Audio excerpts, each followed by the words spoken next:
Hey, it's Mark here, and welcome to the next edition of the Employee Survival Guide, where I tell you, as always, what your employer does definitely not want you to know about, and a lot more.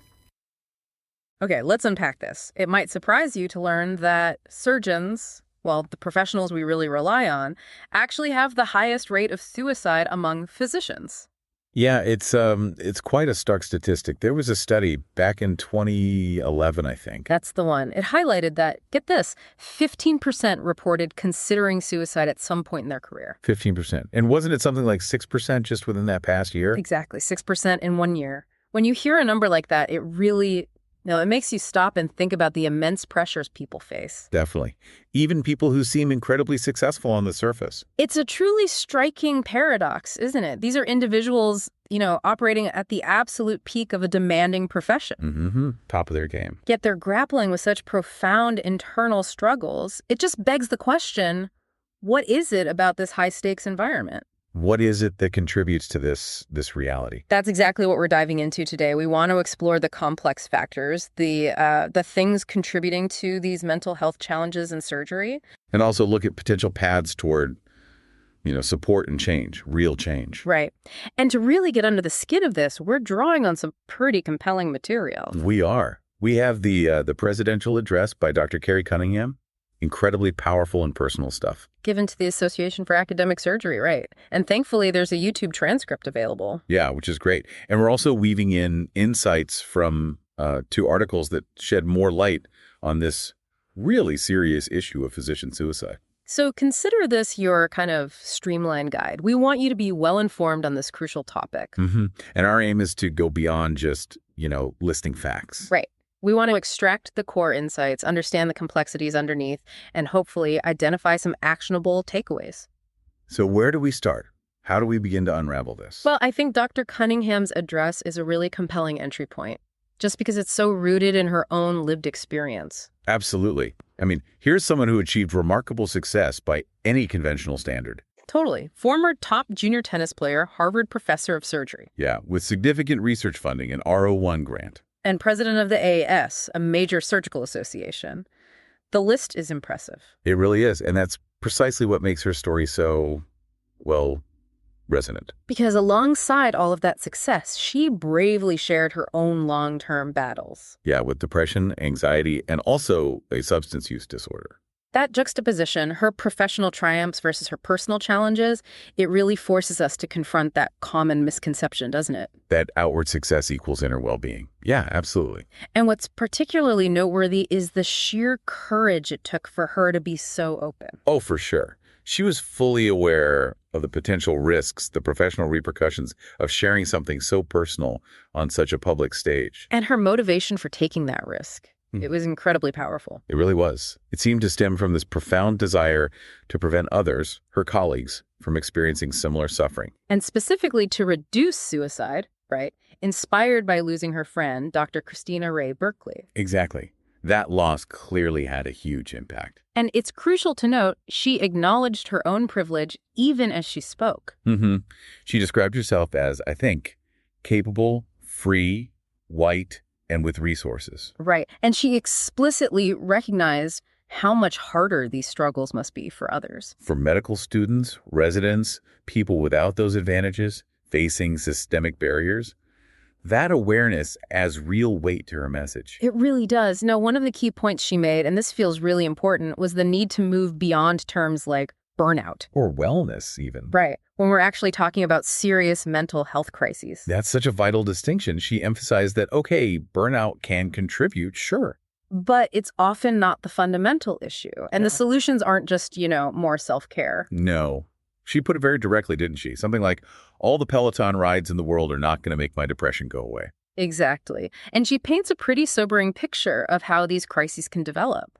Insidious, progressive. Yeah, creeping up over time until they reach a point where, tragically, the person might not even want help. Or even believe their loved ones would be better off without them. It's just heartbreaking. It really underscores the gravity, and the sources also highlight the concerning prevalence of substance use disorders among physicians. Rates higher than the general population, right? Mm-hmm. Around 1 in 7 physicians. Yeah.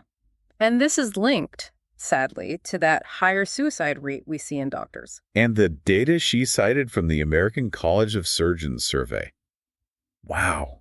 Just alarming. 13% of surgeons reported suicidal thoughts in the past year. 13%. Hmm. And 10% within the 2 weeks before the survey. Shocking. And what struck me was that these rates were even higher for certain groups. Women, residents, and associate professors, I believe. Exactly. Those are key demographics, likely reflecting specific pressures within the system. Yeah, and that pervasive fear of seeking help that came up again and again in the sources. This massive obstacle, fear of repercussions, fear of stigma. Leading to really concerning behaviors, like doctors writing their own prescriptions. Or paying cash for therapy, going to other cities for treatment just to keep it secret. It's this climate of secrecy and fear. It seems so deeply entrenched. And it's particularly troubling when you think about the training process itself. Oh, yeah. Dr. Cunningham mentioned that study showing a third of interns develop clinical depression. A third. And it persists. It doesn't just go away after internship. And with the added trauma many trainees face during COVID-19. There's a real concern those trends could get worse. Absolutely. Medical training is just inherently demanding, long hours, high stakes. And often a culture that maybe implicitly values stoicism, pushing through. Right. And you combine that with any pre-existing vulnerabilities people bring. Like that statistic she mentioned, 45% of survey respondents had experienced serious trauma before medical training. 45%, that's nearly half. Yeah. It creates a potential perfect storm for mental health issues. So, okay, let's shift towards solutions. Dr. Cunningham shared some really impactful lessons from her own journey. She did. And the first one that really hit home was this fundamental principle: put health first. Yeah, and it wasn't just about your health. It was a call to action for colleagues. So look out for each other. Yeah. To step up if you think someone's struggling, even if it feels awkward. Right. Checking in, showing up, those simple acts can make a huge difference. She really emphasized that someone's well-being, when they're in crisis, it just outweighs any professional concerns. And she acknowledged how uncomfortable intervening can be. Yeah, that the person might deny it, get angry, pull away. But her message was clear. If you're genuinely concerned, act anyway. Trust your gut. Another critical lesson was about physician health programs, PHPs. Right. She explained they exist in every state, a vital resource for doctors facing crises, including substance use. And it was interesting that she admitted she didn't even know about them before her own crisis. Yeah, and she made a strong point challenging the common idea that they're just punitive. Exactly. While patient safety is part of it, their main focus is also advocacy and support for the physician. Helping prevent unnecessary reporting to licensing boards, guiding them to real treatment. And the success rates she mentioned from Washington State were really encouraging. Over 90%, no further board issues, 80% maintaining sobriety. That's huge. It sounds like her own experience with the PHP, though maybe tough at first. She perceived it as punitive initially, yeah. But ultimately it was beneficial for her recovery. And she stressed that sobriety alone wasn't enough. No, addressing the underlying emotional pain was crucial. And she was so open about her own diagnoses: PTSD, persistent depressive disorder, substance abuse disorder. That openness is just so important for destigmatization. Yeah. Her third lesson was don't assume anything. Right. Everyone has unique experiences, vulnerabilities, hidden values. And that stat again, 45% experiencing trauma before medical training. It really drives that point home, the invisible burdens people carry. It does. And her point about change being constant, but growth being a choice? Yeah, requiring patience and hard work. And also stating clearly, depression is biological. It's an illness, not a character flaw. Such a crucial message. Then her fourth lesson about mastery through mistakes. Ah, yes.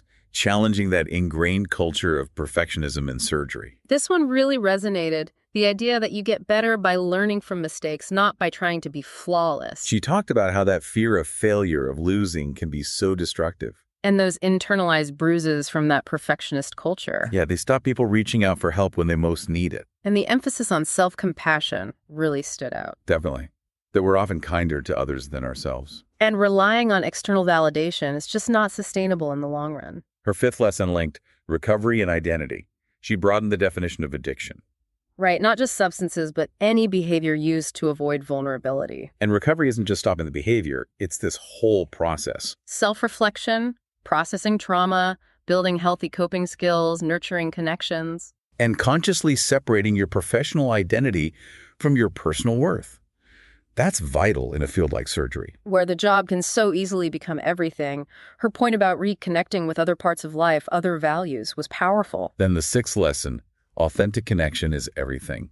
This really hit the core of that isolation many struggling physicians feel. Yeah, that loneliness. She mentioned depression as maybe grief for lost connections. And that connection itself is like an antidote to addiction and despair. It's a stark reminder, isn't it? Caregivers feeling so isolated themselves. And the impact of things like patient death, medical errors, they take a huge toll. Which is why proactive peer support programs are so essential. And her seventh lesson, just listen. Such practical advice for supporting someone. Being present, validating feelings, not jumping in to fix things. Just simple human connection and knowing when to encourage professional help. Her final lessons really packed a punch too. Feel the pain. Yeah, that numbing emotions also limits joy and love. Turn towards discomfort. Vulnerability isn't weakness, it's strength. And hope. Hope requires action. Goals, plans, flexibility, perseverance, agency, all of that. And exposing shame and fear reduces their power. Progress is slow, but steady. And she finished with a strong call for cultural change and advocacy. We need open, honest conversations to tackle stigma and bias. She pointed out the contradiction. Difficulty accessing your own mental health records, yet pressure to disclose them. And highlighted the Dr. Lorna Breen Act as a vital step forward. Creating safer environments for seeking help. It was so important learning about Dr. Breen herself. The ER doc who died by suicide after working on the pandemic front lines. Tragic. And the foundation in her name is doing such crucial advocacy work now. So the consistent thread through all this material is that surgeons face a significantly higher risk of suicide compared to the general public and even other doctors. The demanding work, sleep deprivation, high pressure, perfectionism. Yeah. It all adds up. But that reluctance to seek help because of stigma and fear of consequences, that remains a critical barrier we have to break down. It really paints a picture of a community committed to healing others, yet struggling with its own well-being. Dr. Cunningham's story, plus the broader data, just underscores the urgent need for a cultural shift. A fundamental shift around mental health in the profession. Absolutely. Embracing vulnerability as strength, fostering connection as necessity, prioritizing mental health as, well, essential. For the individual surgeon and for the health of the entire profession. Couldn't agree more. So as we wrap up this deep dive, I'm thinking about the broader implications here. Yes, we focused on surgery. But the pressures, the identity struggles, the fear of asking for help. These themes resonate way beyond medicine, don't they? In many high-stakes fields, maybe even in our own lives. For sure. So a final thought for you listening. What small, concrete step could you take today to maybe help foster a more supportive, open environment, either for yourself or for those around you? Perhaps exploring resources like physician health programs or checking out the Dr. Lorna Breen Heroes Foundation could be a good place to start learning more. If you like the Employee Survival Guide, I'd really encourage you to leave a review. We try really hard to produce information to you that's informative, that's timely, that you can actually use and solve problems on your own and at your employment. So if you like to leave a review anywhere you listen to our podcast, please do so. And leave 5 stars because anything less than 5 is really not as good, right? I'll keep it up. I'll keep the standards up. I'll keep the information flowing at you. If you'd like to send me an email and ask me a question, I'll actually review it and post it on there. You can send it to Carrie at capclaw.com. That's capclaw.com.